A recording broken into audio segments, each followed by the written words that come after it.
se lembram o barco que nós vimos lá no Gnossar, que foi encontrado, e eu falei que o barco era feito de quantos tipos diferentes de madeira?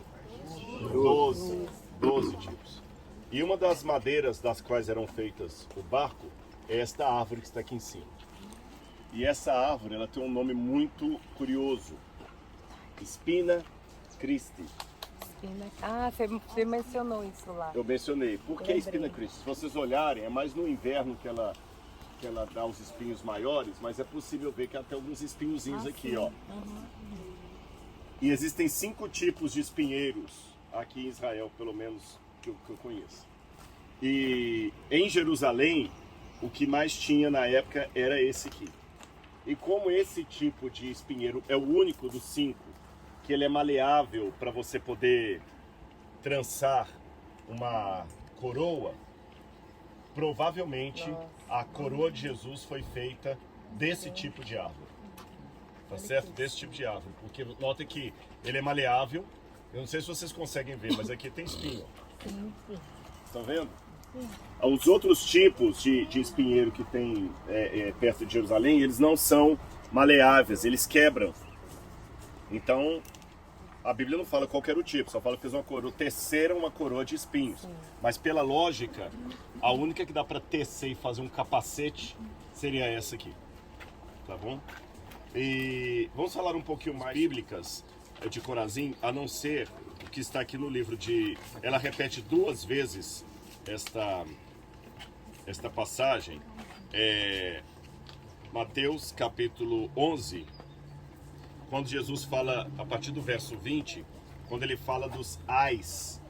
O ai, na mentalidade hebraica, é uma maneira de você fazer um texto de repúdio. A gente não falou nota de repúdio. Eles falavam isso como sendo um ai. O oposto é bem-aventurado.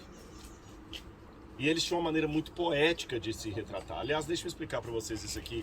A poesia, para nós, envolve sempre romance. Ou um rapaz que está com saudade da terra, né? Como é que é aquele ódio que foi feito da terra amada, lá, acho que pelo Castro Alves, né? Eu sei. Minha terra tem palmeiras. Onde canta o sabiá. Onde canta o sabiá, né? Gonçalves Dias. Eu falei quem? Castro Alves, né? Castro Alves é do barco, do navio negreiro. Minha terra tem palmeiras onde canta o sabiá, né? Então, essa saudade da pátria.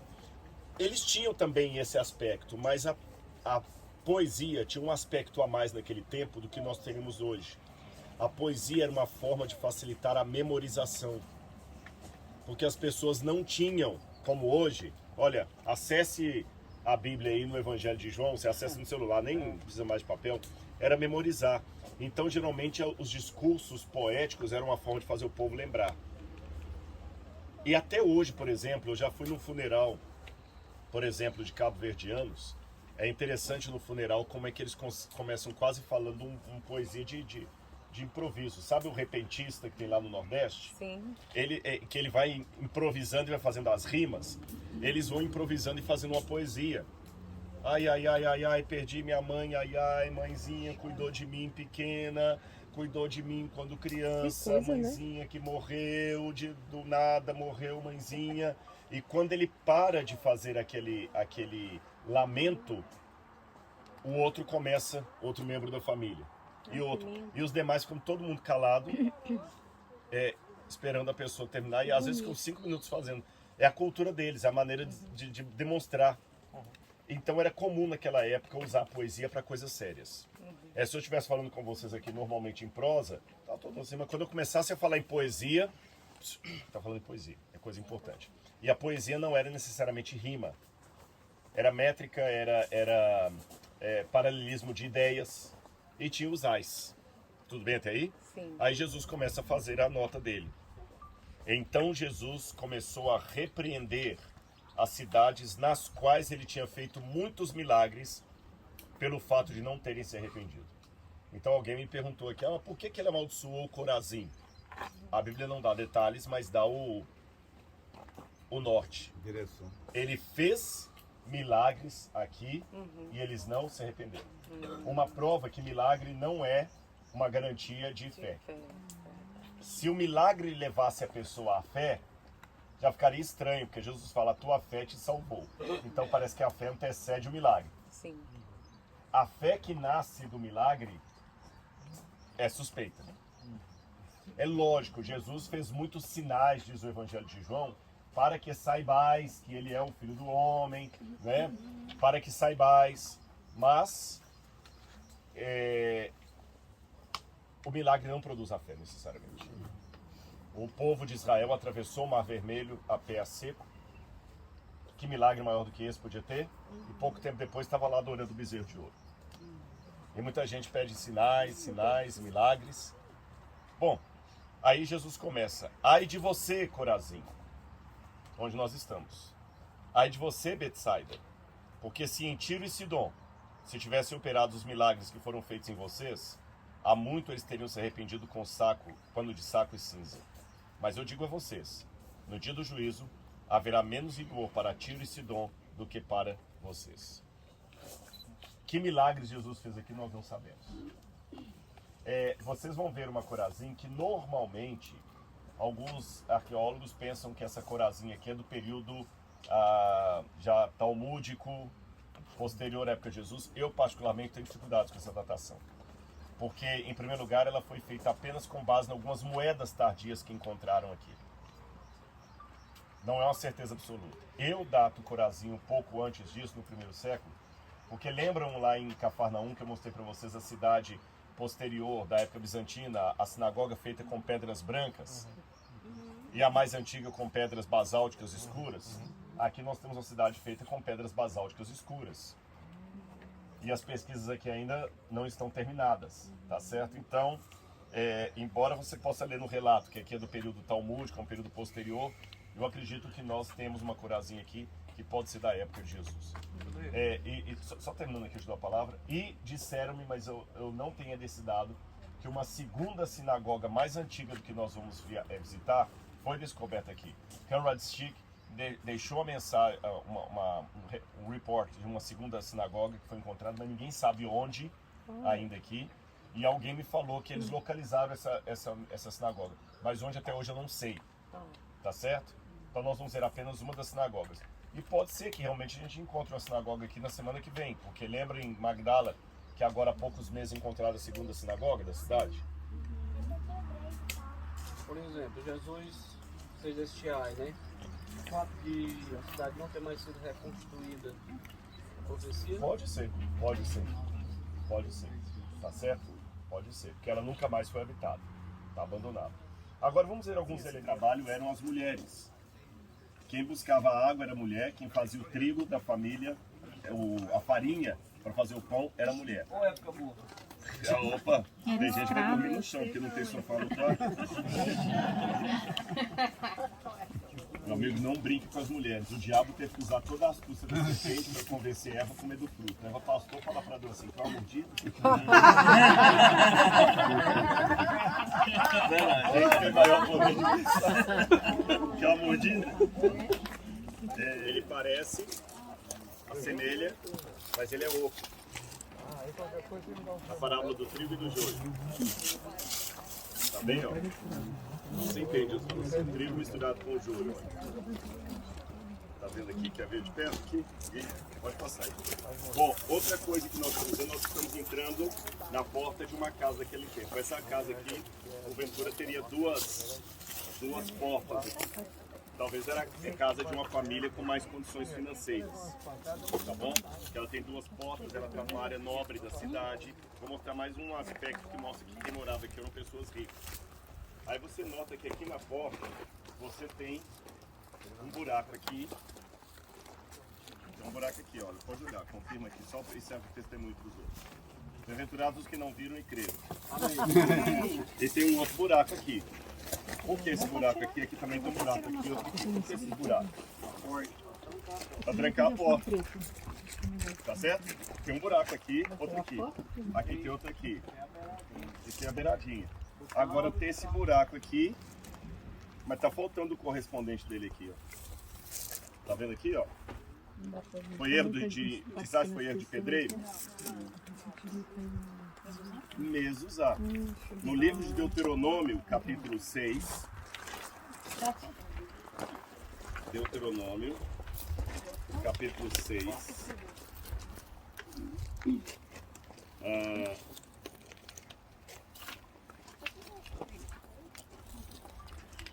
Peraí.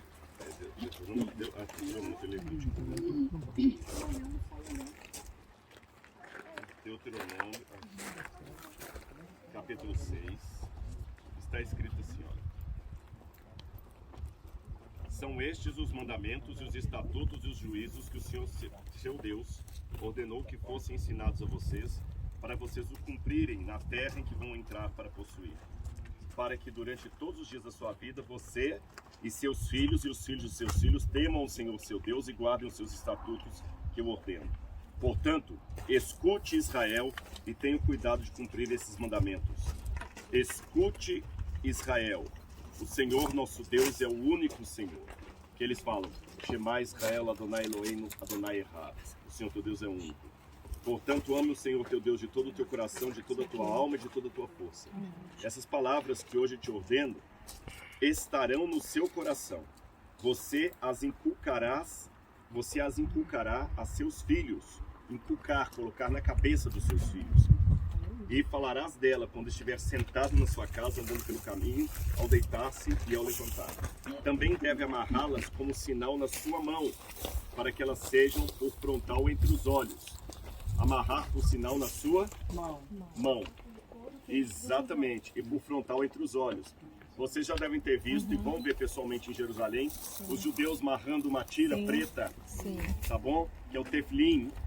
E ele pega o teflim e ele coloca aqui, ele vai fazendo oração lá no templo, né? Baruch haba b'shem Adonai Eloheinu, né? Então ele vai falando, né? Shema Israel, Adonai Eloheinu, Adonai Echad. Então ele vai fazendo aquilo e ele tem a caixinha preta, onde ele escreve essas palavras. E põe aqui, né? A contraposição disso é mostrada no Apocalipse, onde o anticristo também dá a marca da besta, que é colocada sobre a testa e sobre a mão. Se você olhar no Apocalipse, o anticristo sempre quer fazer uma paródia de Cristo. Ele imita Cristo em tudo, mas não na qualidade do caráter. É como uma bolsa da Louis Vuitton da 25 de março. Ela é igualzinha à verdadeira, mas não tem a qualidade da verdadeira. Então no Apocalipse o anticristo sempre imita Cristo, por isso que ele é anticristo, aquele que se coloca, vocês vão ver que estava em quintal em relação com o ensino de Jesus. A pedra que fica na base do arco é chamada de pedra de esquina. Pedra de esquina. E a pedra que fica aqui no meio, exatamente essa aqui, ó, Mais fino. é a pedra angular, que faz o ângulo. É essa pedra mais as pedras de esquina que sustentam toda a estrutura aqui. O engenheiro explicaria isso melhor do que eu. Tá certo? Mesmo que você não tivesse cimento, eles colocaram aqui por causa da idade, essa pedra seguraria todo o arco. A do meio. Então por isso Jesus falou da pedra angular que os trabalhadores rejeitaram. Tá bem? Paulo, aliás, falou da pedra angular que os trabalhadores rejeitaram, mas veio se tornar a pedra principal, ou a pedra de esquina, não é isso? Outra coisa importante, já que os animais ficavam aqui no pátio, você entende uma passagem do Antigo Testamento, que quando o juiz Jefté teve uma vitória, ele falou com Deus assim, eu vou entrar em casa comemorando, e o primeiro que me sair ao encontro, eu sacrificarei ao Senhor. Óbvio que se você abre a porta, o primeiro vai ser algum dos bichos que estavam aqui. Só que quem saiu foi a filha dele. E a Bíblia não deixa claro se ele sacrificou a filha ou se ela apenas ficou sem casar. Eu não sei a resposta. Tá bem? Vamos para cá então, totalmente religiosa. Só cuidado que está com vespa ali. Não fica com vespa. Só para ver a água. Então tudo isso é uma casa só. Toda uma casa só. A casa é rica, né? Esse porão aqui, Oi? fazia parte da casa? Isso era para abastecimento d'água. Isso aqui era para alimentar. Isso. Isso é purificação. E circulação de ar. Ai, que purificação. Normalmente, boa pergunta, a maior parte da vida deles era nos terraços. Essas casas geralmente tinham um segundo pavimento. Que eu queria mostrar em Nazaré Village, mas aqui eu queria mostrar já não está funcionando mais. Eles deixaram. Mas tinha uma escada, você tinha aqui em cima um segundo pavimento. É lógico que o chão era nessa o piso original era ali embaixo. Acho que isso aí é o trigo, né? Então você tinha aqui um segundo pavimento e lá que as pessoas dormiam, tinha um quarto de hóspedes e acima do segundo pavimento tinha um terraço onde era a ceia. Tinha um tipo de cimento que eles faziam na época, mas esse aí é moderno. É barro, eles misturavam barro com... Pra pôr na corrente, você não viu uns camelinhos que tem de ouro? Nossa, eu amo. Não no caso aqui, mas não sabemos. Sabe que teve terremoto aqui, houve terremoto e abandono. Por que o poço lá é coberto? Boa pergunta, por que o poço é coberto? Para poder proteger de impureza.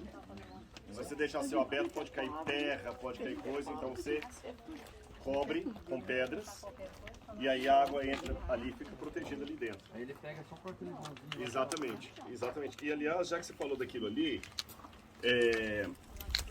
imagine que esse mesmo tipo de pedras que eles colocavam ali eram as pedras que eles colocavam também no telhado da casa. As casas aqui, ao invés de fazer o telhado como vocês viram lá em Nazaré, eles faziam com essas pedras colocadas.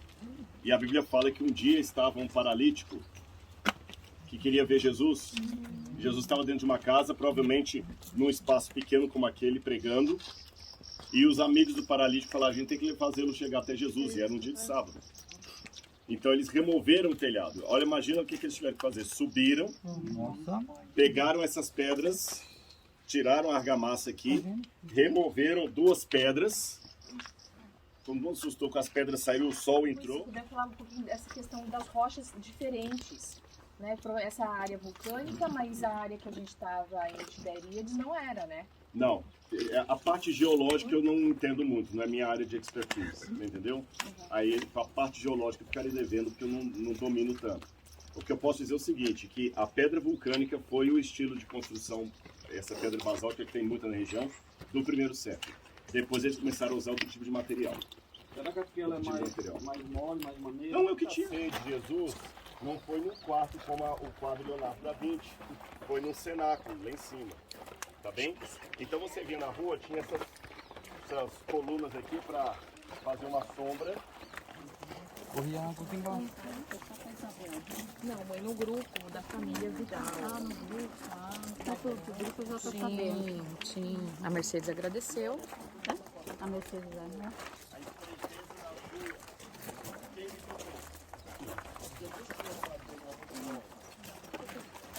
Peraí que eu vou dar meu celular. Contente, não?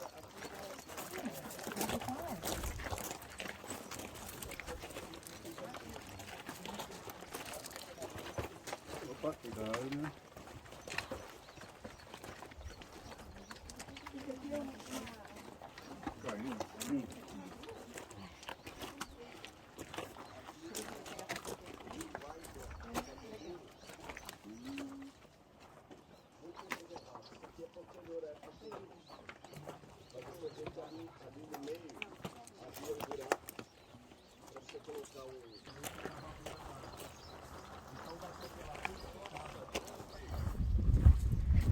Quando ele fala o seguinte,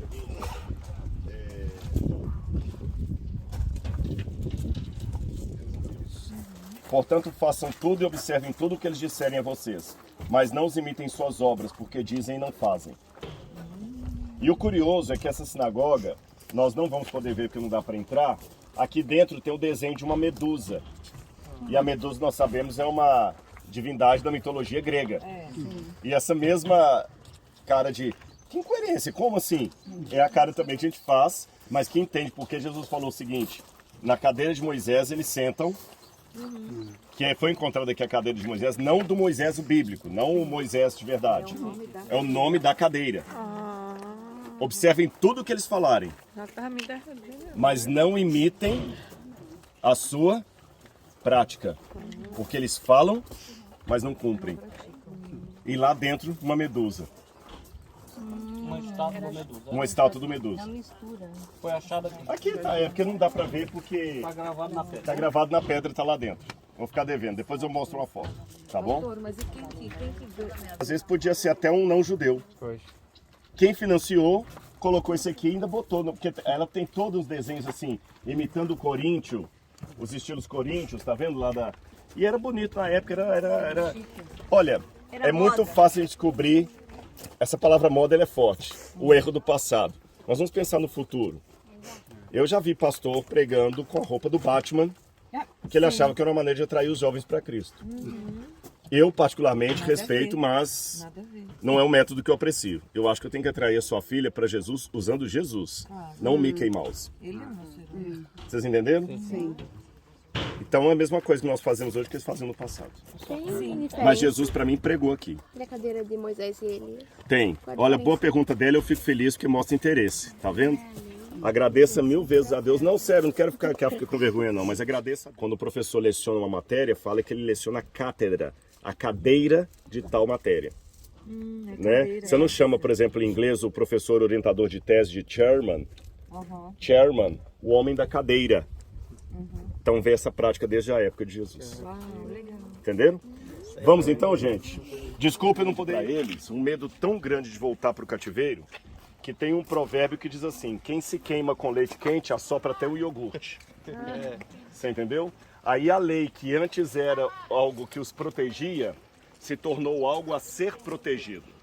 Então eles começaram agora a criar um monte de emenda, sabe igual o político, né? Emenda parlamentar, emenda disso, emenda daquilo, para proteger a lei. Que, por exemplo, o Shabat, vou dar um exemplo do sábado que eu guardo. Por isso que eu guardo um sábado diferente do judeu. Bom, não pode trabalhar no sábado, tá. Mas se eu transgredir o sábado, eu vou estar quebrando a lei. Se eu vou estar quebrando a lei, eu quebro a aliança. Se eu quebrar a aliança, os babilônios vão voltar. Então, peraí, então não vou quebrar a aliança e não vou deixar ninguém quebrar.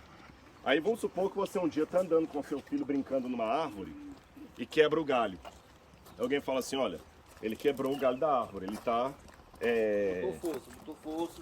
E aí ele botou, como é que fala quando você vai podar? Ele está podando no Shabat, ou é verdade. Então, para evitar isso, vamos colocar um anexo na lei do sábado. Não se pode subir na árvore. Por isso que até os milagres de Jesus foram tão... Chocante, exatamente. Aí a mulher olhou um dia o espelho lá, no sábado ela viu um cabelo branco, ela não aguentou, esperou o pôr do sol, ela arrancou o cabelo branco. Opa, se ela fez o sapato, ela está cortando o cabelo, ela está fazendo o cabelo no sábado. Então no sábado é proibido olhar no espelho. Você está entendendo? E aí eles foram colocando tantas regras, tanta regra, que no início era o cachorro que batia o rabo, depois o rabo passou a bater o cachorro. Aí Jesus chegou para eles e falou o seguinte: gente, vocês não estão entendendo nada, o sábado foi feito por causa do homem, não o homem por causa do sábado. Vocês são hipócritas. E o problema do legalismo é que quanto mais radical... Nós fazemos parte dele, não é verdade? Então por isso que é tão importante a gente vir aqui, que aí a gente vê o que foi um reino destruído, né? E que a gente não sabe até hoje quem são esses descendentes dessas tribos. Tem especulações, obviamente, e a gente sabe quem é o descendente da tribo de Judá. Então aqui a gente vai ver, por exemplo, uma das fontes do Rio Jordão. Hoje a gente vai visitar duas fontes do Jordão. Essa é aqui a fonte de Dan. A fonte de Dan nasce em Israel. Então é o rio Dan, que tem o mesmo nome do local, que é Tel Dan. E a gente vai fazer um passeio aqui muito gostoso, muito agradável e bem quentinho. Tem uma piscina pequenininha ali, mas que eu acho que as crianças vão poder molhar as perninhas. Que ela é rasinha para criança mesmo. Então a gente vai depois passear e chegaremos até as ruínas da cidade de Dan. E a gente vai ver uma coisa muito especial aqui também, que eu gosto de contar, porque eu acho que é uma prova pra gente, né, que a Bíblia fala a verdade. Aqui vocês vão ver o portão que a gente crê que Abraão passou. A gente chama ele portão de Abraão. porque a gente crê que Abraão passou quando Abraão veio lá. Jordão, aquele que desce de Dão.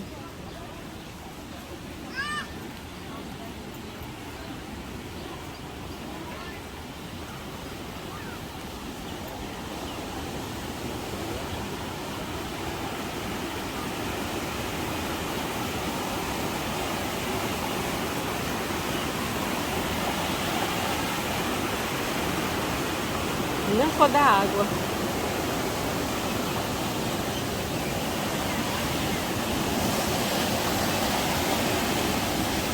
Fonte do Rio Jordão, então, coisa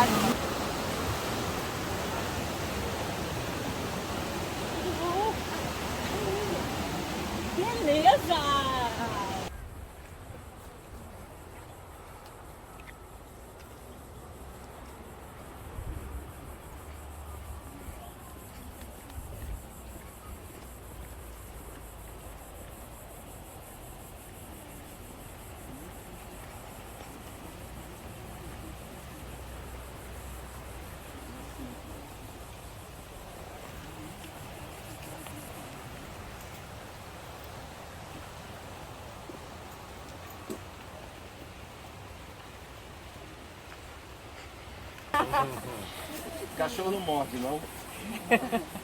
Já viu, né, cara? Aí em Belo Horizonte, entra pra cá, o cachorro não morde, não. Aí vem com o cachorrinho. Esse cachorrinho comigo. Tá ligado?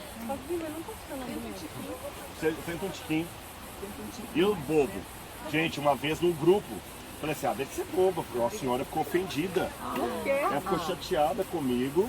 E eu percebendo que ela tinha mudado o comportamento e tudo.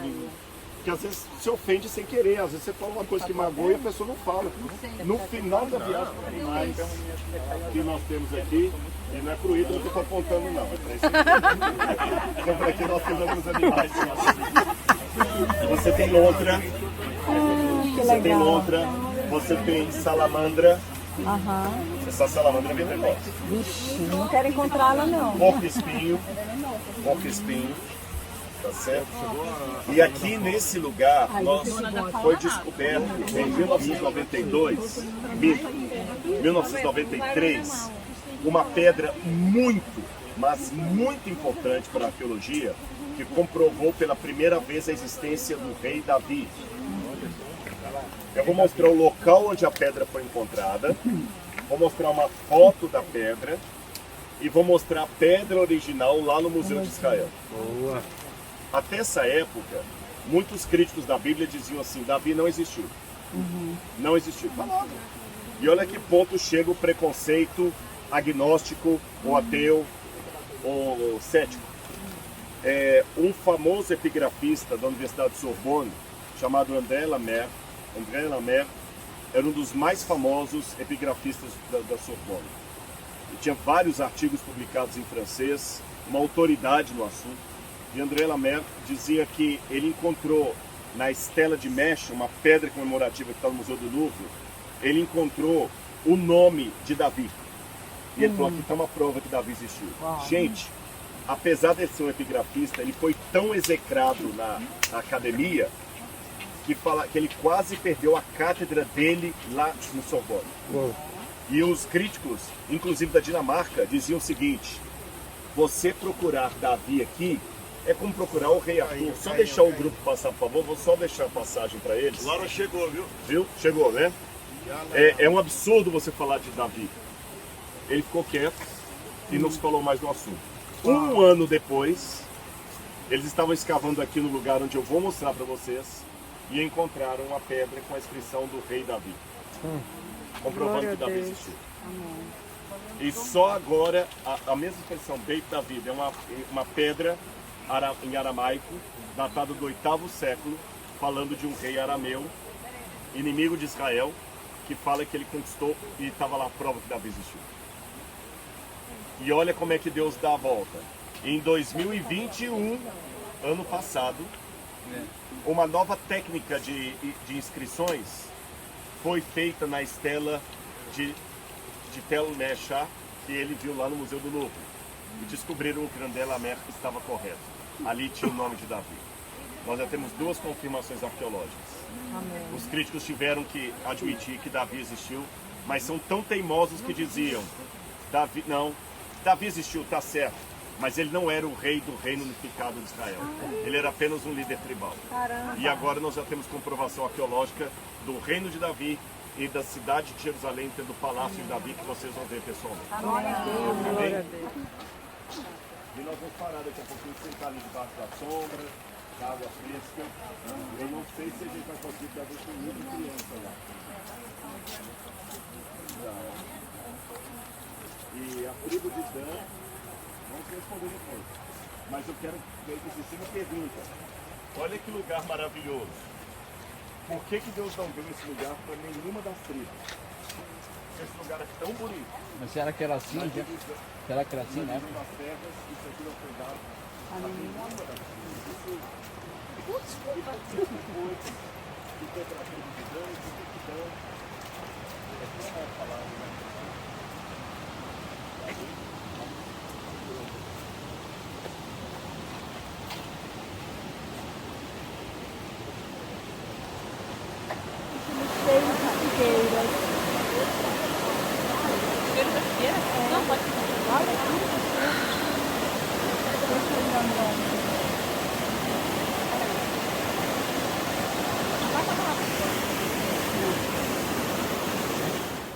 As baterias já vão começar a pedir arrego agora. Vamos começar a pedir arrego. Rodrigo, pede pro pessoal andar. Rodrigo, pede pro pessoal andar do lado direito. Tá, pessoal, vou pedir uma gentileza para vocês. Andem sempre do lado direito, vamos deixar no esquerdo para quem estiver vindo passar, ok? Tribo de Dan. Terra da tribo de Dan.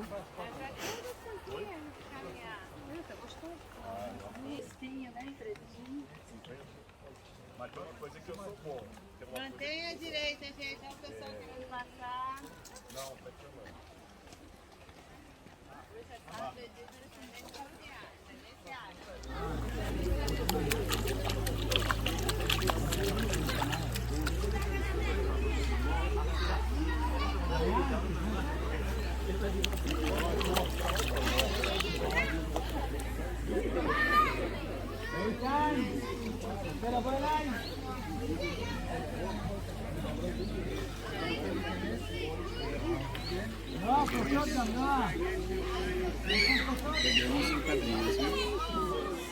Para conquistar Canaã.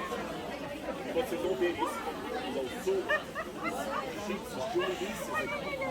E essas milícias egípcias, aliadas ao faraó, queriam impedir que Israel passasse para a terra.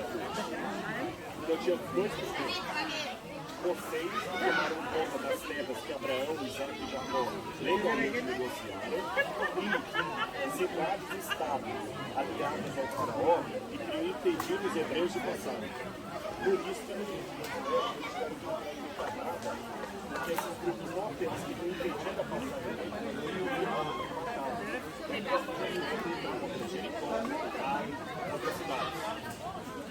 mas aquilo que Abraão não tinha negociado, e o lugar que Abraão não tinha negociado era isso. Mas olha que a Bíblia fala a 7 herança, a 7 sorte, saiu a herança, segundo as suas famílias. O território da sua herança incluía Zorá, Estaol, e o território de Zaalim, aí também Ivan, Elon, Sim, Ecrón, Gibeon, Bará, Jope, alguém trouxe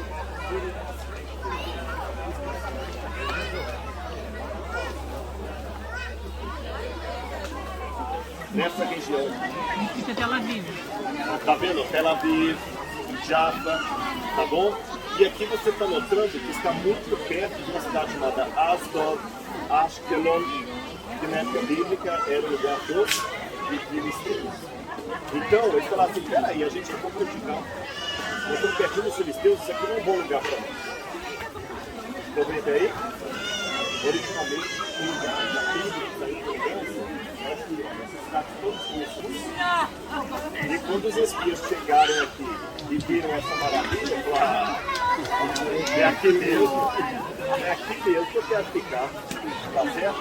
Mas Deus não era com Deus. Era aqui que eu quero ficar. Aí eu vou...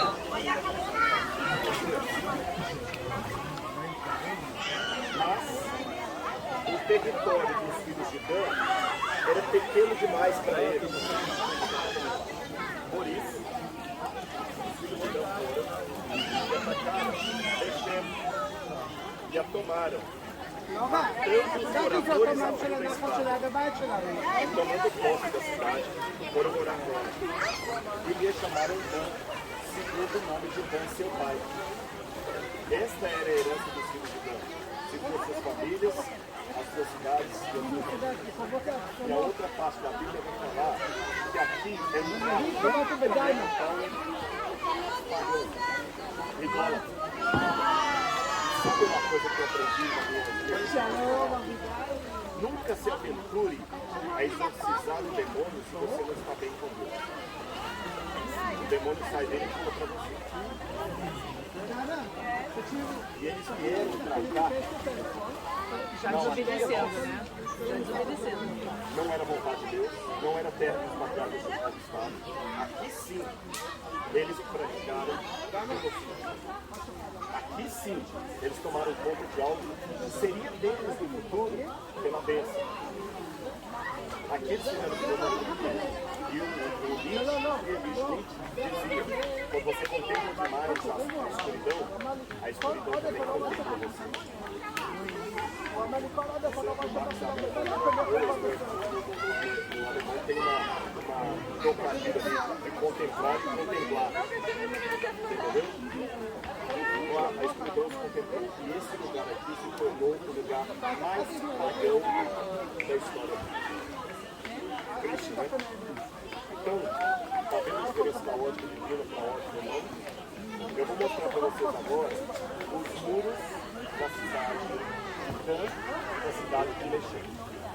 Quando Abraão esteve perseguindo os sequestradores de Ló, ele chamava Dan, chamava Bechem ou Laís. Esses dois nomes da Bíblia.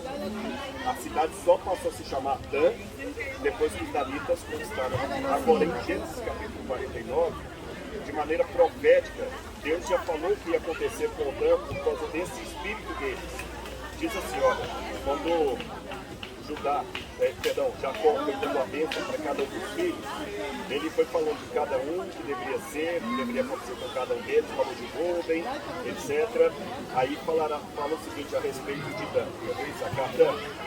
Dan julgará o seu povo. O que fala Dan julgará o seu povo? Existem duas palavras no hebraico bíblico para juiz. Shofer, que é juiz no sentido de defensor, e Dan, que é juiz no sentido de juiz que julga caso. Quer ver um exemplo? Quando você coloca no hebraico bíblico I, fica meu. Vamos aprender hebraico? I é meu. Povo. Ami. Povo meu. Eu. Deus. Ele. Ó, eu, Deus. Deus meu, Deus meu. Deus meu. Nós não temos um Eliel conosco? Ó, ele, duas vezes, né? Ele, El. O que significa o nome Eliel? Meu Deus é Deus. E o hebraico não tem o verbo ser estar no presente de capítulo. Você fala em hebraico assim, eu sou professor, Ani Moré. Não tem o verbo ser estar. Eu sou professor, Ani Moré, eu professor. Então, meu Deus é Deus. Aprenderam isso? Dan, o que eu falei que Dan significa? Juiz. Dani. El. Daniel. Deus é meu juiz. Aprenderam a aula de hebraico? Tá bom? Então olha bem. Dan julgará o seu povo. Porque Dan significa juiz. Dan julgará o seu povo como uma das tribos de Israel. Mas toda a verdade vem depois do mal. Dan será uma serpente junto ao caminho, uma víbora junto à vereda, que move o calcanhar do cavalo e faz o seu cavaleiro cair para trás. Aquele adquirido aqui com violência, com engano, coisa que Deus não quer. Vamos conhecer então agora as ruínas do dilúvio universal. Se o dilúvio destruiu tudo, não ficou nada. Mas e o rio Tigre e Eufrates que a gente tem até hoje? Para mim são só rebatismos. Você não tem Nova York, você tem a cidade de York, você não tem Nova Odessa, Nova Venécia, New Orleans, Nova Lima. Estou brincando. Nova Engenheiro Coelho. Todos já estão aqui. Ou se eu não tivesse trazido ela?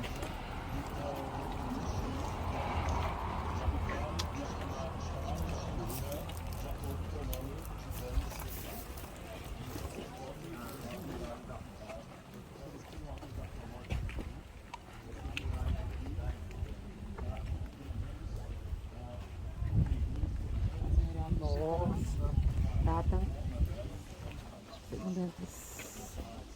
Meu.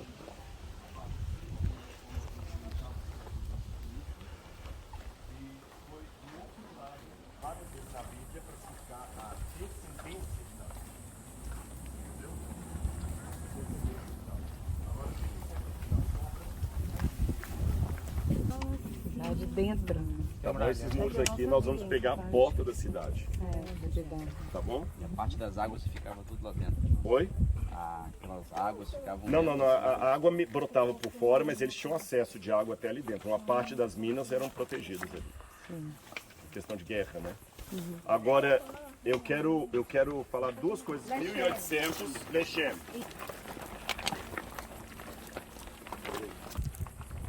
3.800. 3.800. Você tá gostando disso aqui? Para vocês aqui, ó. Vi muito na palavra de Deus. A Bíblia fala o seguinte: desde Beersheba até Dan, ou desde Dan a Beersheba. É como se eu falasse do Oiapoque ao Chuí. Os limites da terra habitada, tá bom? De Dan a Beersheba. Nós estamos agora no limite, Dan, e vamos até Beersheba. Então, até o sul. Agora, o que é interessante que nós temos aqui? Isso aqui, podem vir aqui para vocês verem? Só não subam ali, por favor, no máximo aqui. Acredite se quiser.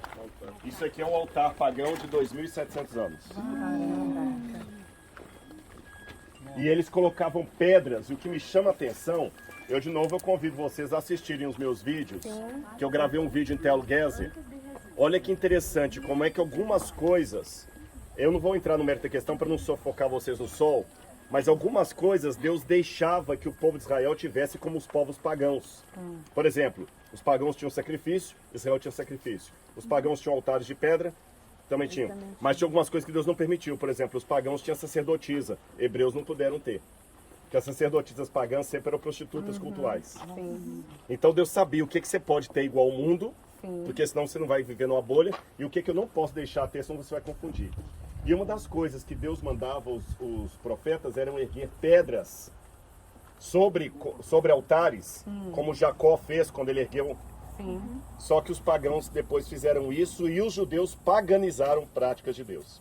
Aqui você tem um altar pagão, onde eles fizeram sacrifício, e depois eles colocaram pedras monumentais aqui, olha, colunas, que a Bíblia fala que erguer por coluna. E olha o que a Bíblia diz aqui em 2 Reis 23, versículo 8. Josias trouxe todos os sacerdotes das cidades de Judá e profanou os lugares altos em que os sacerdotes queimavam incenso, desde Geba até Beersheba. Destruiu os altares das portas que estavam à entrada da porta de Josué, governador da cidade, à esquerda de quem entrava por ela. Tá certo? À esquerda. Esse aqui ficava à direita. Mas ele mencionou alguns altares que ficavam à esquerda de quem entrava. E você tem a porta da cidade lá, um altar pagão aqui, original.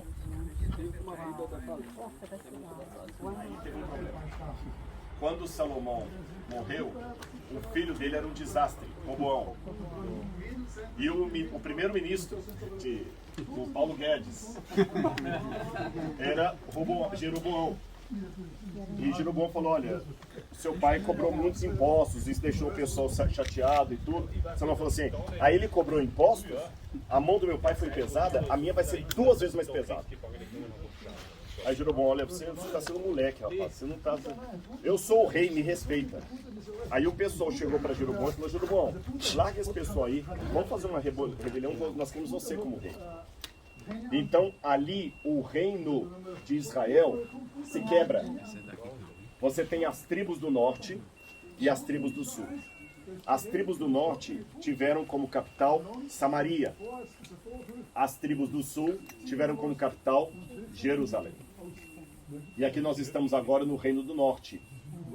As tribos do norte desapareceram porque no ano 722 a.C., essa é uma data importante, começou uma briga das tribos do sul contra o norte. Um sempre falando mal do outro. O sujo falando do mal lavado.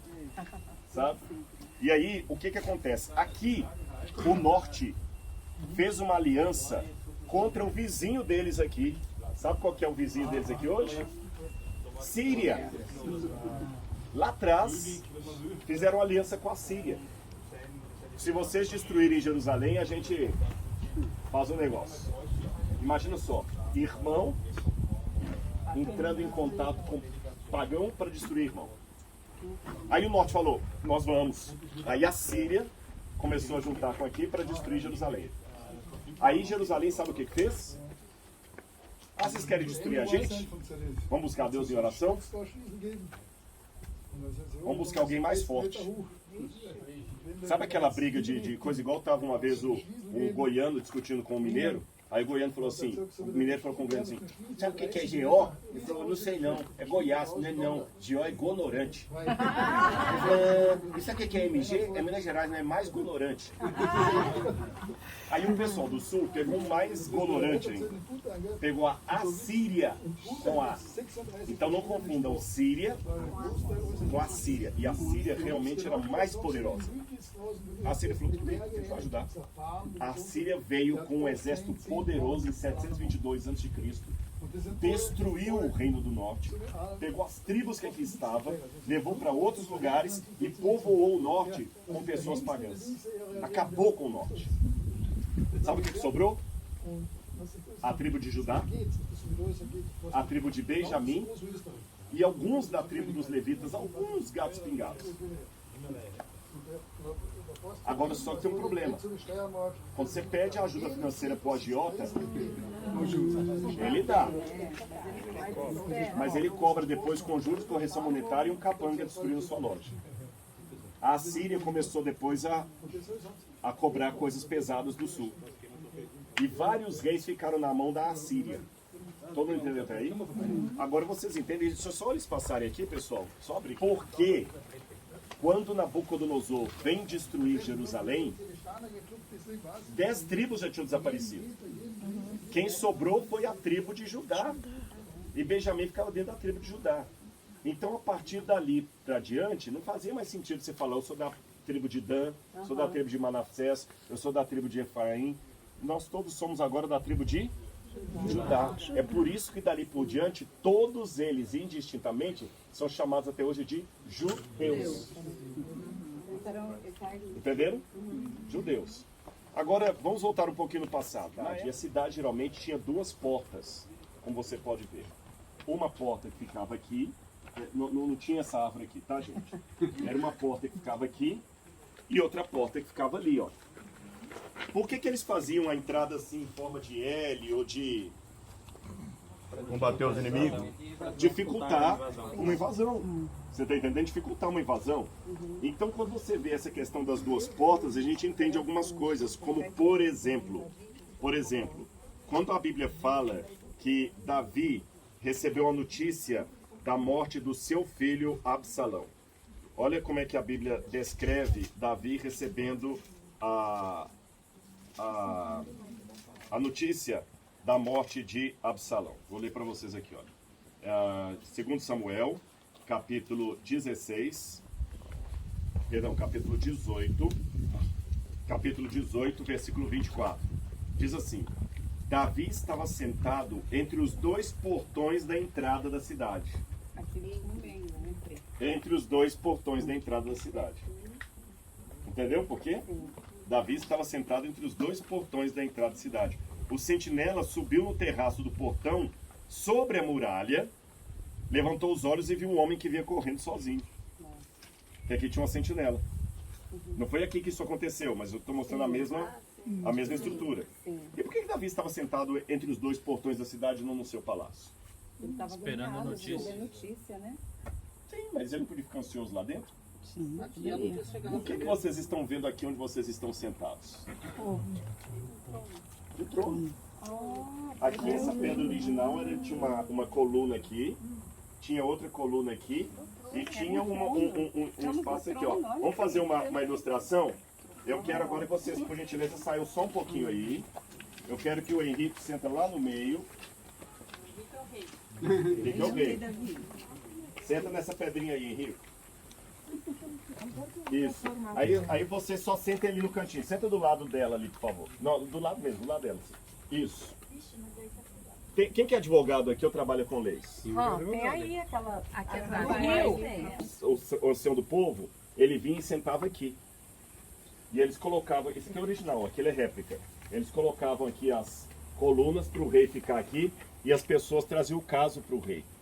E quem que sentava ali onde vocês estão? Os anciãos do povo. Os anciãos do povo. Que eram as testemunhas.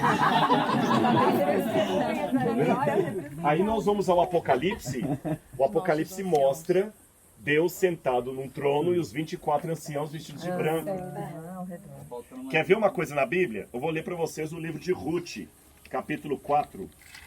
Josué, Juízes, Ruth. Se o vento aqui deixar eu achar. Josué, Juízes, Ruth. Aqui, ó. Ruth. Ai, capítulo 4. Deixa eu sentar aqui, rei, um pouquinho com você. Porque o vento não está deixando eu abrir aqui. Boaz foi até o portão da cidade e sentou-se ali. Eis que o resgatador de que Boaz havia falado ia passando. Ele o chamou e disse: "Ô fulano, chegue até aqui e sente-se." Ele sentou. Então Boaz chamou 10 homens dos anciãos da cidade e falou: "Sentem aqui." E eles se sentaram. E Boaz disse ao resgatador: "Noemi, que voltou da terra dos Moabitas, pôs à venda aquele pedaço de terra." Ou seja, aquela questão jurídica foi resolvida na porta da cidade.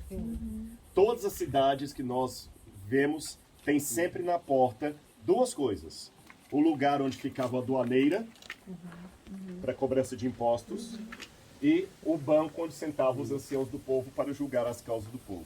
Por isso que a Bíblia chama a volta de Jesus, fala o seguinte: eis que está às portas o juízo. Entenderam?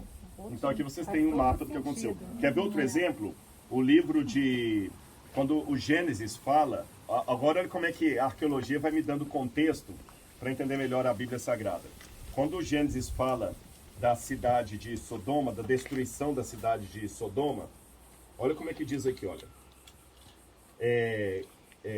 Gênesis capítulo 19. Ao anoitecer, 2 anjos chegaram a Sodoma. Ló estava sentado junto ao portão da cidade. Por que Ló estava sentado junto ao portão da cidade quando ele viu os 2 homens? Levantou-se. Ele era um dos Quem podia sentar? Os anciãos. Ele era importante. Então Ló se tornou importante na cidade de Sodoma. Aí vocês entendem porque que na novela Gênesis, quando eu orientei a recriação artística, vamos criar um Ló que em Sodoma ele consegue ter um cargo de ascensão junto ao rei e tudo e tal. Mas desde que tinha isso na Bíblia, você sentava aqui é porque ele se tornou alguém de destaque lá. Gostaram? Muito. Gostou? Rei? Fica pensativo. Ok, nós podemos seguir sim ou não? Não. Vamos ficar sentados? Quem mais vai escavar? A gente tem que fazer as nossas... Só venha pra cá, por favor. Desculpa, é porque eu não falei. Ou uma pedra Vocês, não. e vai cavando. Desculpa, eu que não falei. Empresta a pazinha pra ela. Não dá, tá certo, mas não foi, você não errou em nada, viu? Ele tá te emprestando aqui, ó. Aqui, mas olha lá, vamos ver o que você vai achar. Cava com a pedra. Ô Rodrigo, cada quadrado daquele que tem tanto lá embaixo quanto aqui em cima era uma casa. Todo casa, exatamente, alguns casas. Então aqui eu trouxe eles para brincarem um pouquinho, mas essa cerâmica é cerâmica de 3.200 anos. Caramba, cerâmica. E tá... Isso aqui é do período mais antigo. Aí você vai ver lá embaixo construções mais antigas. Aqui, ó, pode passar por aqui, ó. Só tem que pegar.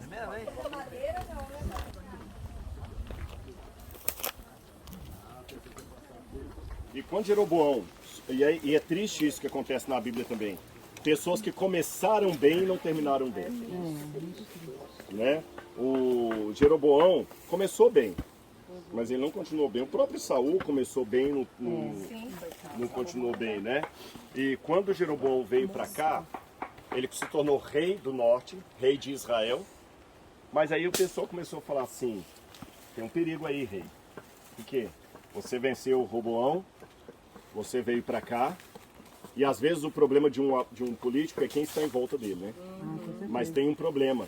Eles estão com a capital em Jerusalém. Tá, mas nós temos nossa capital, Samaria, sim, mas o templo está onde? Em Jerusalém. E o povo vai acabar indo para lá. As festas religiosas são lá. O coração deles vai voltar para o rei de lá, eles vão te tirar do poder. Aí olha o que a Bíblia fala que aconteceu. 1 Reis, capítulo 12, versículo 25 em diante.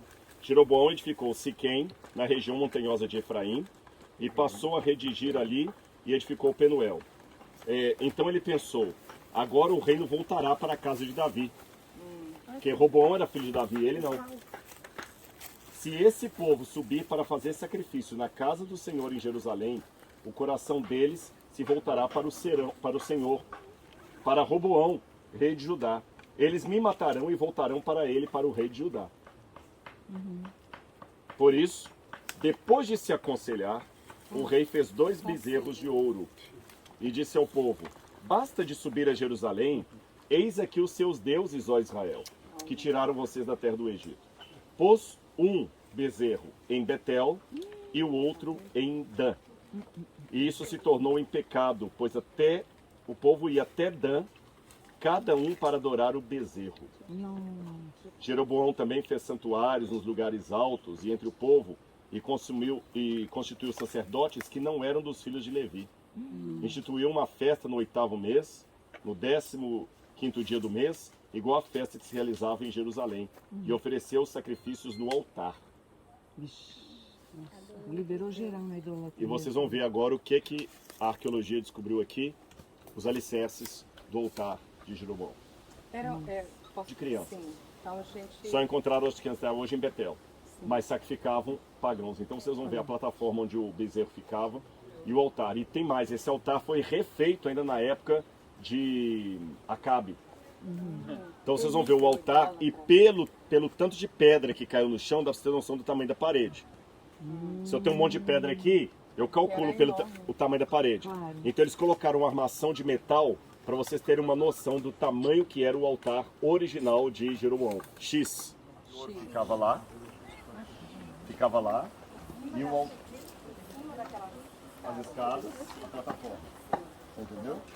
Aqui você tem a estrutura de metal, para você ter uma noção do tamanho que era o altar que Jeroboão mandou fazer. E os sacerdotes subiam para uma escada lateral e aqui em cima eles jogavam o boi, jogavam o animal de grande porte, muitas vezes, sacrificavam aqui. E aqui embaixo, eles fecharam aqui, não dá para entrar mais aqui dentro, mas você vê o alicerce no chão da época de Jeroboão e depois o que foi construído na época do rei Acabe. Então aqui foi um lugar de muito paganismo, de muita idolatria. Né? Então aqui que vocês veem o cumprimento de tudo aquilo que eu li ali do local onde Jeroboão. E, gente, a gente não pode falar da história bíblica sem fazer um panorama para hoje. Qual é o bezerro de ouro que a igreja está querendo adorar hoje? Né? Porque tem uma coisa importante da sabedoria bíblica. Nós só conseguimos identificar a história quando ela vira passado, está em forma de documentário, texto, mas quando acontece ao vivo e a cores, a gente não percebe. E a Bíblia nos chama para ser não apenas estudantes da história, mas testemunhas dela. Eu identificar uma cena de opressão da mulher num filme, num documentário, ou mesmo numa história, é muito fácil. Agora, e ao vivo e a cores? A menos que você seja um objeto da ofensa, dificilmente a gente percebe. Racismo é fácil ver lá na África do Sul, no apartheid. No Brasil eu não vejo. Vocês entenderam? Pecados do povo eu vejo em Israel no passado, idolatria hoje não. É muito fácil ver na visão do outro, né? Mas nós temos aqui também. Agora nós só estamos com um problema que eu não sei a solução, não sei se o Mabel tem alguma solução, que a Danete pediu tirar uma foto naquela lá. Mas tem um grupo lá. Pode ser. Sentou ali com um tudo ali. Então vamos fazer o seguinte, vamos tirar uma foto aqui, olha, com aquela coisa do Marco, que eu acho que vai tirar bem aqui.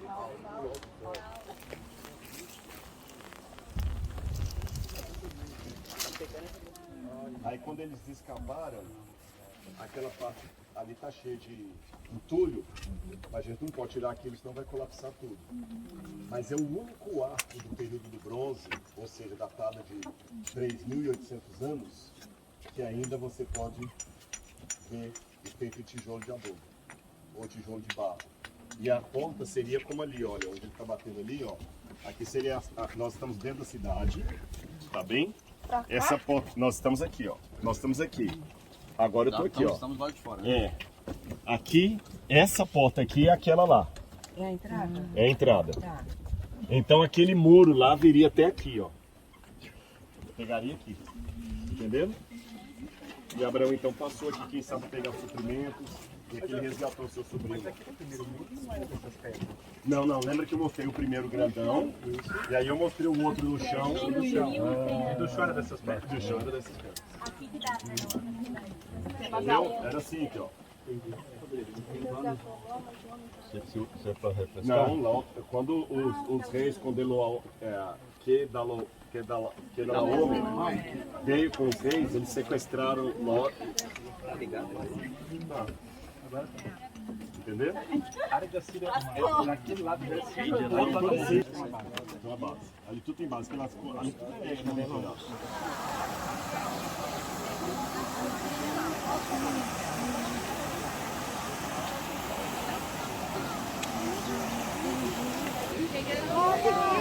Aí eu não sei tirar foto. Pegando um monte.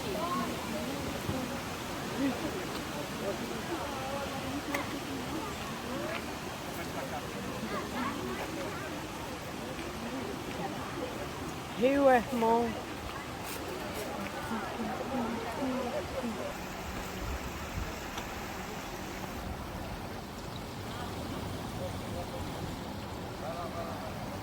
Quer uma de vocês, não? Sim, só mais uma. Vai lá para tirar A cidade bíblica de Cesareia de Filipe. Quando Herodes o Grande morreu, lembra que você dos filhos que ele tinha, não é isso? Aguelau, Filipe, e Filipe ficou nessa parte aqui. E ele, querendo copiar a genialidade arquitetônica do pai, já que o pai fez uma cidade lá no litoral, chamou de Cesareia, vamos fazer uma Cesareia também. Vamos fazer uma Cesareia também. E fez uma cidade para ele chamada Cesareia. E para diferenciar daquela outra, ele chamou aquela outra de Cesareia Marítima e essa aqui de Cesareia de Filipe. Tudo bem aqui? Ótimo. Mais uma coisa interessante. Quando Herodes foi construir a cidade de Cesareia, aqui já tinha, desde os tempos do Antigo Testamento, desde a época de Isaías, um centro cultural, de culto pagão muito forte. Aqui era como se fosse um centro sagrado. Sabe quando o pessoal se dirige todo para aquele lugar sagrado ali? Nós temos vários lugares assim, né, que o pessoal considera sagrado e vai para lá. Lá no Brasil você tem Aparecida do Norte. Aparecida, você tem Juazeiro do Norte, Juazeiro, você tem mesmo fora do cristianismo, você tem Meca, é um lugar sagrado, o pessoal todo bastante passando. Jerusalém é um lugar sagrado, todo mundo peregrina para Jerusalém, não é isso? E naquela época, os pagãos iam para cá. Só que aqui não era de uma religião pagã específica. Aqui foi uma característica interessante, várias religiões se encontravam. Então era um lugar até ecumênico. Era um lugar ecumênico. E era um lugar muito de fácil fácil acesso porque aqui passava, desde os tempos do Antigo Testamento, um caminho Derech Hayam, o caminho do mar, que eles chamavam em latim de Via Maris. Já ouviram essa expressão Via Maris? A via do mar. Tá certo? Então todo o pessoal que vinha para fazer comércio, para chegar até a Síria, passava por aqui, porque aqui era um lugar fácil, aqui você tinha acesso ao porto de Cesareia, você tinha acesso daqui para lá, você tinha o porto de Biblos, que fica no Líbano. Nós estamos perto do Líbano, que na época eram os fenícios, eram pródigos em exportação. Então era um lugar que era muito concorrido. E por alguma razão aqui criaram santuários de vários deuses diferentes. Por exemplo, Zeus tinha um santuário aqui. Baal tinha um santuário aqui. E você sabe que todo lugar que tem o seu santuário com os vários deuses tem um que se destaca mais, tem o mais graduado. E o mais graduado aqui era o deus Pan. O deus Pan é aquele deus que tem corpo de cabra e cabeça de homem, mas ainda tem aqui as orelhinhas, e ele sai tocando a flauta Pan. E na mitologia grega, ele era um deus brincalhão, junto com os sátiros, que eram espíritos da floresta que ficavam entretendo as ninfas, e eles provocavam muitas brincadeiras. Uma versão brasileira dos sátiros é o Saci Pererê. O pessoal fala que é brincalhão e tudo mais. Então, por exemplo, quando as pessoas iam para a floresta, uma maneira que você tinha de infligir medo nas pessoas é que elas escutavam assobios estranhos, e o pessoal falava que era o deus Pan. Da palavra Pan vem a palavra pânico. Síndrome de pânico, medo do deus Pan, porque ele trazia medo. Ele era um deus brincalhão, mas um brincalhão perverso.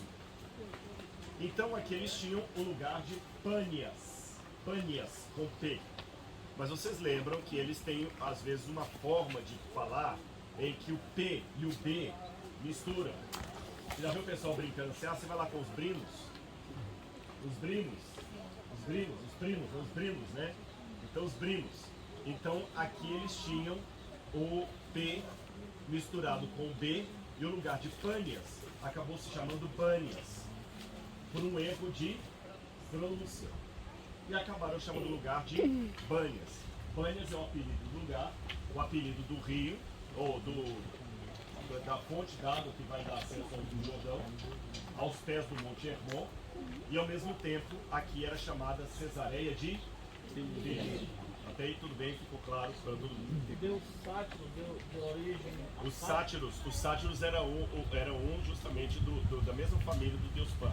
Aí ele era brincalhão, por isso que quando alguém forma uma brincadeira de mau gosto, chama de sátiro. Sátira, sim, a sátira. Tinha uma sátira, ele fez uma piada, mas exatamente. Os sátiros. Passou aqui que fica a gruta Do Pan? É. Sim, exatamente. Eu vou falar com vocês mais algumas das coisas que ficavam aqui. Por esse lugar ser um lugar tão pagão, os judeus, especialmente aqueles que moravam lá no Mar da Galileia, onde vocês viram, chamavam esse lugar aqui de antro de perdição. Eles não gostavam daquele jeito. Eles não gostavam dessa região. Eles não gostavam. E lembra que eu falei com vocês que em Jerusalém, os judeus da Galileia já eram considerados judeus de segunda categoria. Já tem esse outro problema, lembra? Aí olha que interessante o que está aqui no livro de Mateus. Mateus capítulo 4.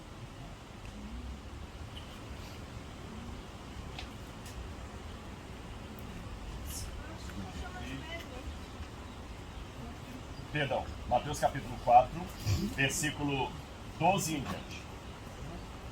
Ao ouvir que João tinha sido preso, Jesus voltou para a Galileia. Foi o seguinte, o ministério de Jesus foi criado em Nazaré, nós estivemos lá, mas Jesus não iria começar o ministério da Galileia. Jesus foi para a Judeia, lá para o sul, onde nós vamos.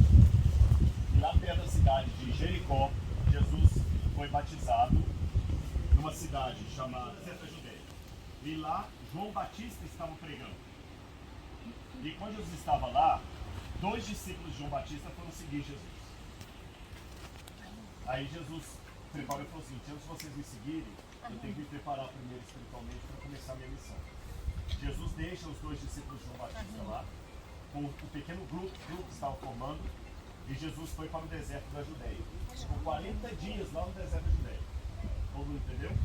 Quando ele voltou, ele ficou sabendo que João Batista tinha sido preso. Aí Jesus viu que seria perigoso ele começar um ministério lá. Aí Jesus então sai de lá e vem para cá, para Galileia. Todo mundo entendeu isso? Conseguiram entender a geografia do que eu falei? Então vou ler de novo. Ao ouvir que João Batista tinha sido preso, Jesus voltou para a Galileia. E deixando Nazaré, foi morar em Cafarnaum, situada à beira-mar, na região de Zebulun e Naftali. Isso aconteceu para que se cumprisse o que tinha sido dito por meio do profeta Isaías. Terra de Zebulun, terra de Naftali, caminho do mar, além do Jordão. Além do Jordão, lá em cima. Galileia dos pagãos. O povo que vivia em trevas viu grande luz, e aos que viviam na região da sombra da morte, resplandeceu-lhes a luz. Quando você vai para... E daí em diante Jesus começou a pregar e dizer: arrependei-vos porque está chegando o reino de Deus. Quando você vai no livro do profeta Isaías, Isaías já havia dito, chamado essa região também de Galileia dos pagãos. Quer ver? Olha, Isaías capítulo 9, versículos 1 em diante. Mas para a terra que estava aflita não continuará a escuridão. Deus nos primeiros tempos tornou desprezível a terra de Zebulun e a terra de Naftali, mas nos últimos tempos tornará glorioso o caminho do mar. Derech Hayam, em hebraico, o caminho do mar, além do Jordão, Galileia dos gentios, ou Galileia dos pagãos. E por que Isaías falava que aqui era um lugar de trevas? Imagine-se agora como judeu. Você vindo aqui e tendo todo tipo de culto pagão que você pode imaginar. Você vai chamar esse lugar realmente de lugar de trevas. Imagina um lugar que tenha bruxaria, satanismo, um monte de coisa. Lugar de trevas. Mas Isaías falou: o Senhor me mostrou que uma grande luz vai brilhar nesse lugar. E esse lugar vai receber o Salvador. Então Jesus veio pregar. Aí um belo dia, no ministério de Jesus, olha o que Jesus faz. Jesus pega os discípulos, lá na cidade de Cafarnaum, lá onde vocês estiveram, e fala com os discípulos assim: olha, vamos fazer uma viagem? Vamos, Senhor. Para onde você quer ir? Para Jerusalém? Não. Eu quero ir para Bânias. Qual vocês acham que foi a reação dos discípulos? Escandalizado. Já pensou se a Dalete vai fazer um programa agora? Né? Pessoal, para onde vocês querem ir? Vamos lançar aqui uma... Não, vou pegar aqui, ó. Vou pegando esse lançar aqui para vocês uma... Não. Eu vou mandar vocês ir para uma cidade, que é uma cidade que tem muitos grupos satânicos, onde você pode ver bruxo na rua. Imagina uma cidade assim que 80% da população é satanista, e tem santuário para Satanás, e tem para Satanás, e daí fala assim: olha, pacote de viagem para Satanás. Ninguém quer ir. Não, eu não vou levar meu filho para um lugar desse. E Jesus fala assim: tem uma coisa para fazer lá. E Jesus veio com os discípulos. Interessante que a Bíblia fala que Jesus veio com os discípulos, ele tinha algo para mostrar. E quando Jesus estava indo aqui para o lado da região de Tiro e Sidom, foi uma vez que, quando Jesus estava na beira da estrada, num lugar completamente pagão. Imaginem comigo agora as caras e bocas que os apóstolos estavam fazendo enquanto viu Jesus para cá. Maria Madalena devia estar junto, as mulheres vinham junto, e o pessoal assim. Porque crente religioso tem uma coisa interessante: ele é altamente preconceituoso, ele não disfarça. Ele não disfarça. Você tem um amigo meu, mas ele é ateu. Infelizmente assim. Imagina as caras e bocas que ele estava fazendo. Quando Jesus estava chegando lá perto da cidade de Cesareia, olha o que aconteceu. Chegou uma mulher, eu vou só resumir essa história para vocês, e ela começou a gritar atrás de Jesus: Senhor Jesus, tem misericórdia de mim, porque minha filha está com o espírito imundo. E Jesus não respondeu nada para ela, continuou andando. continuou andando. E a mulher insistia: Senhor, minha filha foi apanhada com o espírito imundo. É interessante que um evangelista tinha uma mulher de Ciro Fenícia. Ciro Fenícia. Mas o evangelho de Marcos tinha uma mulher de Cananita. Já não usava mais essa nomenclatura cananita no tempo de Jesus. Isso é uma forma pejorativa. Você entendeu? Lá vem os crentolas. Lá vem os crentolas. Está falando isso não é respeito. Ele chama cananita, inimigos do povo. E os discípulos: Senhor, essa mulher está incomodando a estrada toda. Aí Jesus olhou para eles e falou assim: vocês estão incomodados? Dispersa vocês. Continua olhando. E a mulher continuou clamando. E os discípulos tentam empurrar ela: vai embora, vai embora. Senhor, ela está incomodando. Aí Jesus vira para eles e fala assim: eu não fui enviado senão aos ovelhas perdidas da casa. Não é bom tirar o pão dos filhos e lançar os cachorros. Vocês não acham? Continua andando. Quando ele continuou andando, a mulher pulou na frente e falou: Senhor, eu sei. Eu sei. Mas é que na cidade onde eu venho, os cachorrinhos comem das migalhas da mesa que cai do seu dono. E na Turquia, quem for comigo lá, vou mostrar um túmulo romano, onde tem um camarada comendo, assim, em cima de um triclínio, desenho do cara comendo em cima do triclínio, e embaixo o cachorrinho comendo as migalhas. Ela falou: Senhor, eu sei, eu não quero incomodar o senhor não, mas me dá pelo menos uma migalha. Jesus olhou para ela, olhou para eles. Tá vendo? A gente lendo assim na Bíblia, parece que Jesus foi grosso com ela. Mas Jesus queria dar uma lição para eles. Para eles. Os apóstolos. Estão vendo? Vocês não queriam que eu saísse de lá? Olha quanta gente que me serve. Você está preso no seu mundinho, na sua religião, na sua igreja. Olha quanta gente me ama lá onde você acha que não está. Vai. E olha que em Israel não achei que é começando bem. Em Israel não achei que é começando bem. Estão vendo o motivo pedagógico que Jesus trouxe os discípulos para esse lado aqui? Vocês estão entendendo geograficamente por que eles são de lá? Porque a gente gastou 1h30, mais ou menos 1 hora e pouco de ônibus. Mas vindo andando de lá de Cafarnaum até aqui é longe. Vocês estão entendendo? E depois para cima de onde nós estivemos, lá, por que Jesus fez isso? Tinha um motivo pedagógico, de acabar com o preconceito dos apóstolos. Jesus já estava preparando-os para o livro de Atos, quando eles deveriam pregar para os gentios. Aí, para completar essa aula indigesta de quebra de preconceito, Jesus traz os apóstolos para cá. X, tradição e possibilidade. Eu vou misturar um X com uma possibilidade. O local é esse. Jesus pode ter estado ali para baixo, pode ter estado aqui onde eu estou, Oh, meu Deus. pode ter sido ali perto do estacionamento. O fato é que ficava apinhado de gente que vinha oferecer sacrifício para os deuses, mais diversos. E na época de Jesus a coisa era pior, porque eles tinham construído lá no cantinho, vocês vão ver as ruínas, um templo de Augusto e outro templo para Lívia, a mãe de Augusto. O imperador era adorado por Deus. E tem uma caverna ali. Estão vendo essa água linda que vocês estão vendo aqui? Essa água saía de dentro da caverna, da boca da caverna. Isso é a coisa mais linda. Aí o Augusto construiu um templo aqui na ponta da caverna. E a água então saía de dentro e saía. E essa caverna era tão mística que os gregos contavam que aqui era um dos portais do inferno. Quem já ouviu falar da história do Caronte? Um arqueiro que leva os mortos pelo rio Styx até o mundo de Hades, que é o mundo dos infernos.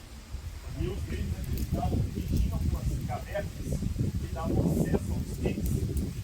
E ali você podia chegar no inferno. E eles acreditavam que uma dessas cavernas era a boca do inferno. Imagina só. Aí Jesus vem com os discípulos até aqui. Quando nós saímos de ônibus ali, vocês vão ver do lado as ruínas do Palácio de Herodes. Aí Jesus chega com eles. Todo mundo entendeu o contexto? Sim. Agora veja bem. Indo Jesus para a região de Cesareia de Filipe, aqui, perguntou aos seus discípulos: o que os outros dizem que é o Filho do Homem? Primeira coisa, pensa com a cabeça dos judeus, dos apóstolos. Pô, não tinha lugar melhor para perguntar isso não? Lá em Magdala tinha sinagoga, tinha banho de purificação, aqui não. Eu arranco vocês aqui da Terra Santa agora e levo vocês para fora de uma boca de filme. Me explica aqui, o que você acha da salvação e da predestinação, pastor? Não tinha outro lugar pra gente pensar de Bíblia, não, tinha que ser aqui. Mas os discípulos não iam contrariar o mestre. Aí eu imagino que entre tantos pagãos subindo e descendo, a pergunta de Jesus era profunda. O que eles dizem que eu sou, hein? Imagina só o que eles dizem que eu sou. Aí olha a resposta. Uns dizem que o senhor é João Batista mesmo, outros que é Elias, e outros dizem que é um dos profetas. Interessante. Eles não responderam. Uns dizem que o senhor é um charlatão, um vagabundo, um calaceiro. Eles falaram coisas boas. Só que não adianta você dizer coisas boas de Jesus. Você tem que dizer a verdade sobre Jesus. E essa é uma preocupação que eu tenho quando eu falo nas mídias sociais, porque falar coisas boas de Jesus, que é tudo politicamente correto, Jesus é amor, Jesus aceita tudo, é integrar, é inclusivo, Jesus é inclusivo, Jesus é arco-íris, Jesus é amor, Jesus é tudo. Eu quero é likes. Isso é fácil. Mas não é verdade. Jesus não é mais um grande mestre. Jesus não é o cara lá de cima, como dizia a Xuxa. Ele é o filho de Deus. Ele é o Messias. Não adianta você ficar falando, vocês que querem preparar para a teologia, um dos grandes desafios vai ser que o mundo vai ver que você fique falando coisas bonitinhas sobre Jesus. Mas ele quer que você fale a verdade sobre ele. Não coisas bonitinhas sobre ele. Tem muita gente que vai falar coisas bonitinhas, mas não a verdade, porque a verdade dá dislike. E é como se ele perguntasse assim: é isso que eles estão falando de mim? Mas eu não sou isso. E o que eles estão dizendo sobre mim por causa de vocês? Se eles estão com a informação errada a meu respeito, é porque vocês não estão explicando para eles. É isso que ele quer falar para muito pregador do evangelho hoje no Brasil. Se o povo não está entendendo quem é Jesus, é porque eu não estou falando para o povo quem é Jesus. Estou falando coisas bonitinhas sobre ele. Entendeu? Coisas bonitinhas. Aí é fácil. Eu vou lá no programa da Fátima Bernardo, todo mundo dá palma. E Gracinha, você é tão bom, né? Que legal. Você é tão legal, tão da hora, tão nice. Mas o que ele é? Ele é cordeiro, mas ele tem a ira. Aí ele perguntou: e vocês? Quem vocês dizem que eu sou? Aí, o resto dessa história eu vou contar antes. Vou contar, tá bom? Vocês vão ver agora uma coisa interessante. Eu quero que vocês prestem atenção em duas coisas quando nós começarmos a subir. Na subida, talvez um pouco, quero que vocês prestem atenção em três coisas aqui. Primeiro, vocês vão ver que a montanha, ela está toda assim, como se fosse camada em cima de camada e toda assim, ó. Por quê? Houve terremotos aqui. E os terremotos destruíram toda a fachada dos templos que estavam grudados aqui. Então a montanha, ela foi tendo terremoto e ela inclinou. Então as várias faixas que vocês vão ver são resultados geológicos de ação sísmica, de terremoto. Todo mundo entendeu? Primeira coisa é isso, os terremotos. Segunda coisa, vocês vão observar que o rio, por causa do terremoto, deixou de sair de dentro da caverna. Ele agora sai daqui de baixo. O terremoto mudou até o curso do Bunnies. E a terceira coisa, vocês vão ver na parede alguns nichos que eram onde eles colocavam as estátuas dos deuses que eles adoravam. Mas todos esses templos caíram. E lá no final vocês vão ver um desenho de como era antes do terremoto e quando Jesus esteve aqui com Jesus. Tá bom? E ali vocês já começam a ver várias ruínas de templos. de templo pagão. E de novo, relembrem o cenário de Jesus. Foi isso aqui, não em ruínas como vocês estão vendo, mas todo bonito, cheio de templo, com um monte de religioso pagão vindo aqui adorar Zeus, adorar Pan, o deus Pan, e Jesus perguntando para os discípulos, e aí? Quem que eles dizem que eu sou? Forte, né?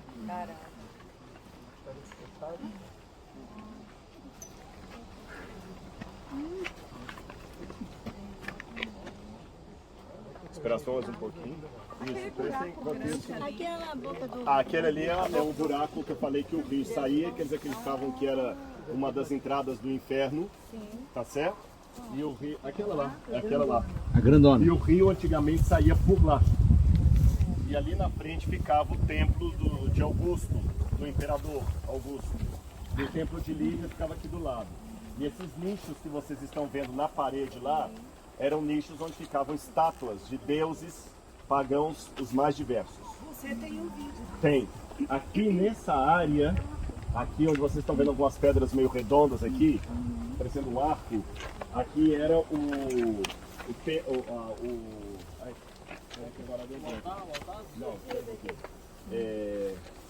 bodes dançantes.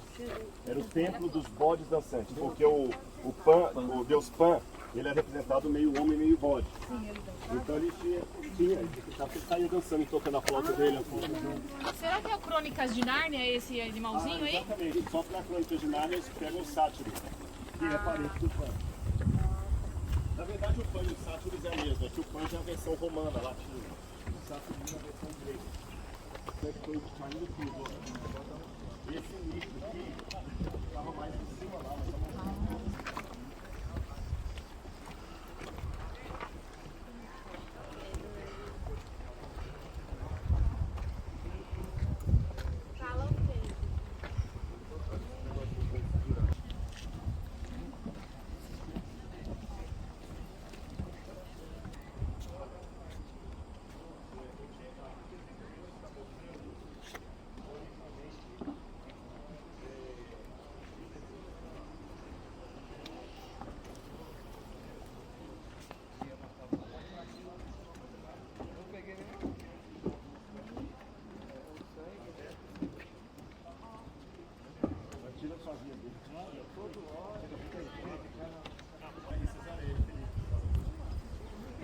aqui provavelmente era estátua de Lívia ou de Nemésio. Eles coisas em grego, mas aqui eu não consigo ler. Ou seja, não, antes dos gregos já tinha, os cartaginenses já tinham construído aqui, depois os romanos só. Bom, isso aqui deve ser uma coisa linda, né? Pela violência, o buraco ali, você tem uma noção como é que as pedras. Imagina essa pedra veio lá de cima, ó. Olha o tamanho das pedras caindo. Agora eu quero terminar aqui, ó.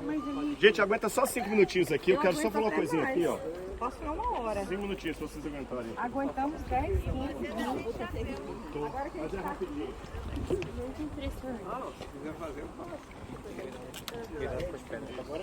Agora vem um aqui, por favor. Sim? Uma palavra errada. Não tem. Por isso que eu acho que eles fecharam aqui. Porque cedeu. Aham. Ainda tem um aqueduto, não virão. Ah, que legal. De onde a água saía. Olha, obrigado, viu, Madel? Isso eu não tinha visto, não. Porque antes eu não tinha essa grade aqui. Não, se buraco aí, a água saiu. Eles estão escavando aqui. E aqui você tem um mosaico e o aqueduto d'água. Tá vendo aqui, ó? Então a água vinha de lá e ela brotava para fora do templo. Chegaram aqui. a canalizar. Gente, espera só um pouquinho aqui antes de descer. Eu queria falar uma coisa com vocês aqui. Eu quero terminar aqui. Vamos então aqui.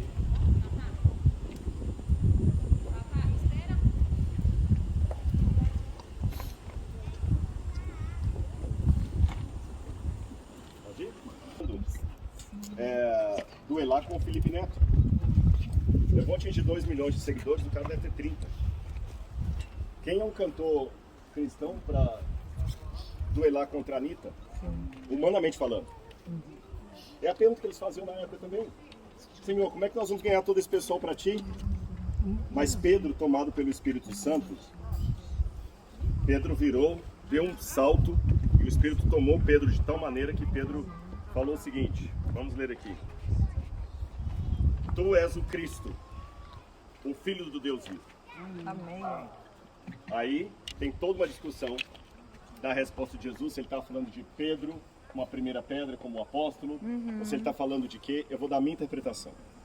A palavra Pedro, em grego, em aramaico, kefa, petros, pedra, kefa, é um pedregulho. Como esse aqui, ó. Uma pedra. Um pedregulho. Aí ele fala assim, bem-aventurado é você, Simão Bar-Jonas, porque não foi carne nem sangue que te revelaram isso, mas meu Pai que está no céu. E eu também digo, você é Kefa, pedregulho. O nome Pedro significa pedregulho. Você só é a pedrinha. Realmente você não é nada para competir com isso aqui. Você é Kefa, pedregulho. Mas sobre essa pedra, o que ele dizia que ele é a rocha verdadeira? A pedra angular. Sim. Sobre esta pedra, eu edificarei a minha igreja. E as portas do inferno não prevalecerão contra ela. Amém. E 2000 anos depois, por que eu quis fazer isso aqui? Eu estou lendo as palavras de Jesus em cima de um altar que estava aqui na época inteiro, oferecendo sacrifício. Então vocês estão vendo o cumprimento de uma profecia. Amém. Que hoje é uma coisa normal, mas naquela época era uma coisa impossível. E quando eu pergunto quem sou eu para competir com o Felipe Neto, ou com a Anitta e esse povo todo aí, eu sou Kefa. Eu sou um pedregulho, eu não sou nada. Mas sobre a rocha que é Jesus, ele edificará a igreja dele. E os poderes do inferno, as portas do inferno não prevalecerão. Só para que o pessoal passar, não prevalecerão contra ela. Entenderam a questão? E vocês estão vendo aqui o cumprimento de uma profecia. A Bíblia com as palavras de Jesus sendo aberta e lida em cima de um altar que estava aqui no templo. Amém. Amém. Amém. Amém. I'm sorry, you can go. I'm so sorry. Eu sou Bangeleva.